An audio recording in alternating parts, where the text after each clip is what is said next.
இஸ்லாம் பறவைகள், மிருகங்கள்,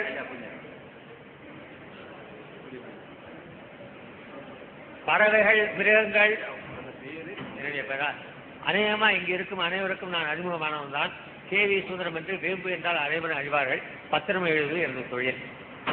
கைது கொள்கிறேன்.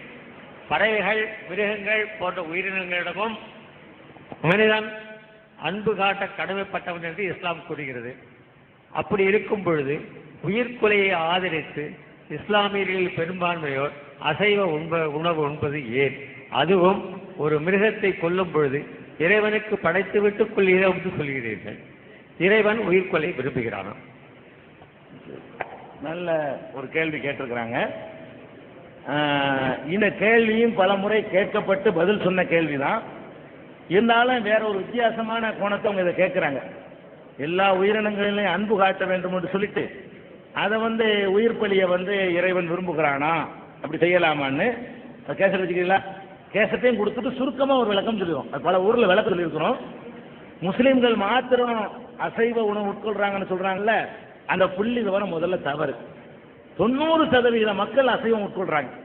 உலகத்தினுடைய புள்ளி விவர பிரகாரம் 90% மக்கள் உலகத்தில், உலக ஜனத்தொகையில் 90% மக்கள் அசைவ உணவை தான் உட்கொள்றாங்க.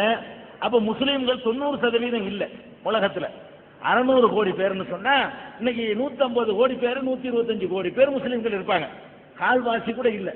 அதையெல்லாம் தாண்டி எல்லா மக்களுமே அசைவத்தை தான் உட்கொள்றாங்க. இது ஒண்ணு. ரெண்டாவது விஷயம் என்னன்னு கேட்டா, அசைவங்கிறது நடைமுறைக்கு, சைவங்கிறது நடைமுறைக்கு சாத்தியமே இல்லாதது. ஒரு வகையில் ஆழமா சிந்திச்சு பார்த்தீங்கன்னா ஒருத்தர் கூட சைவத்தை உட்கொள்ளல. ஒருத்தர் கூட சைவத்தை உட்கொள்றது கிடையாது. தண்ணி குடிச்சாலும் நீங்க அசைவம் தான் சாப்பிடுறீங்க. ஏன்னா தண்ணியில உயிர் இருக்கு, கிருமிகள் இருக்கு. தண்ணி சாப்பிட்றோம் இல்லையா? இந்த தண்ணியில கூட லட்சக்கணக்கான கோடிக்கணக்கான உயிரினங்கள் இருந்துகிட்டு இருக்குது. அதை பெரிய கண்ணாடி வழியாக பார்க்கவும் முடியும்.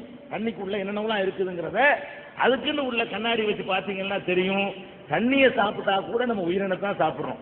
கொதிக்க வச்சு சாப்பிட்டா கூட அதை வேக வச்சு தான் சாப்பிட்றோம். அப்ப உயிரினத்தை சாப்பிடாத ஒருத்தரும் கிடையாது.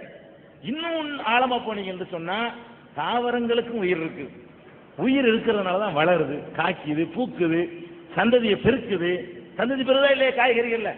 அப்ப அதெல்லாம் உயிர் இருக்க போய் தான் நடக்குது. இது சந்ததியை பெருக்காது, இதுக்கு உசுறு இல்லை. இந்த மாதிரியான ஒரு போடியம் இன்னொரு போடியத்தை உற்பத்தி பண்ணாது, இதுக்கு உசுறு இல்லை. ஆனா காய்கறிகள் எல்லாம் பெருகுது. ஒரே ஒரு விதையை நீங்க போடுறீங்க, அது வளருது, பெருகுது, மறுபடி காய்க்குது, பூக்குது, சந்ததியை பெருக்குது. மனிதன் எப்படி ஒருத்தன் 10 பேர் ஆகுறானோ அதே மாதிரி ஒரு காயப்பட்டியெல்லாம் 10 காய் கிடைக்குது, உயிர் இருக்குது. அப்ப விஞ்ஞான ரீதியா பாத்தீங்கன்னு சொன்னா அதுலயும் உயிர் இருக்குன்னு சொல்லி ப்ரூவ் பண்ணியிருக்கிறான். சில உயிர்கள் இந்த தொட்டாசினிங்களா இருக்கு பாருங்க, தொட்டோன்னு முடிக்கணும். எல்லாம் இப்படி விரிஞ்சாப்புல இருக்கு, ஏதாவது நம்ம கை பட்டோன்னு முடிக்கணும். அதுக்கு ஒரு உசுர் இருக்கு பாருங்க, அதுல இருக்குது. அதே மாதிரி நீங்க சூரியகாந்தி பூவையெல்லாம் பார்த்துருப்பீங்க. அது என்ன பண்ண, சூரியன் இருக்கிற பக்கமே பார்த்துட்டு இருக்கும். காலையில் எப்படி இருக்கும், மத்தியானம் எப்படி இருக்கும், சாயந்தரம் எப்படி ஆயிடும். சூரியனுடைய காதலி, சூரிய காந்தினால அதான் அர்த்தம். காந்தினா காதலி, சூரிய காந்தினா சூரியனுடைய காதலின்னு அதுக்கு பேரு. ஏன்னா சூரியனை காதலிக்கிறான், அது எங்க இருக்கும் அங்கிட்டு தான் இருக்கும். மேகமான நேரத்தில் கூட சூரியன் தெரியாட்டா கூட அதை வச்சு கண்டுபிடிச்சிக்கலாம். சூரியன் எங்க இருக்குங்கிறத சூரியகாந்தி பூ வச்சுக்கிட்டு கண்டுபிடிச்சிக்கலாம். உச்சில இருக்குதா, அது கிழக்கே இருக்குதா, மேற்கே இருக்குதான்னு கண்டுபிடிச்சிடலாம். இதெல்லாம் உயிர் இல்லாமையா?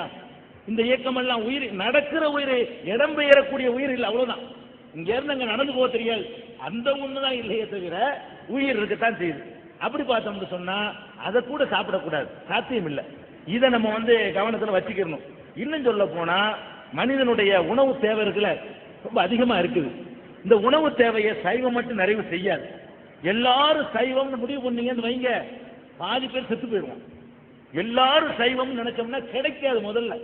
ஏன்னா தக்காளி 200 ரூபாய்க்கு வாங்கணும், அப்புறம் கத்தரிக்கு 500 ரூபாய். சைவம் சாப்பிட்ற ஆட்களுக்கு அசைவம் சாப்பிட்றவங்க ஹெல்ப் பண்றாங்க.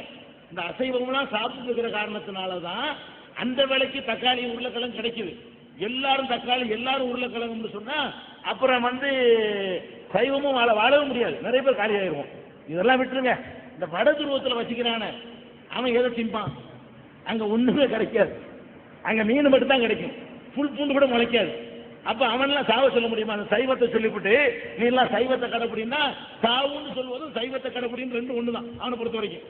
அப்படி ஒரு சித்தாந்தத்தை நம்ம வந்து சொல்ல முடியாது. அதனால மனிதன் வாழ்வதற்காகத்தான் எல்லாத்தையும் கடவுள் படைச்சிருக்கிறார். மனிதன் முதல் அந்தஸ்துல உள்ள படைப்பு. அவன் வாழ்வதற்காக வேண்டி அடுத்தடுத்த உள்ள படைப்புகளை வந்து அவன் சாப்பிட்டுக் கொள்ளலாம், அப்படித்தான் படைச்சிருக்கிறாரு.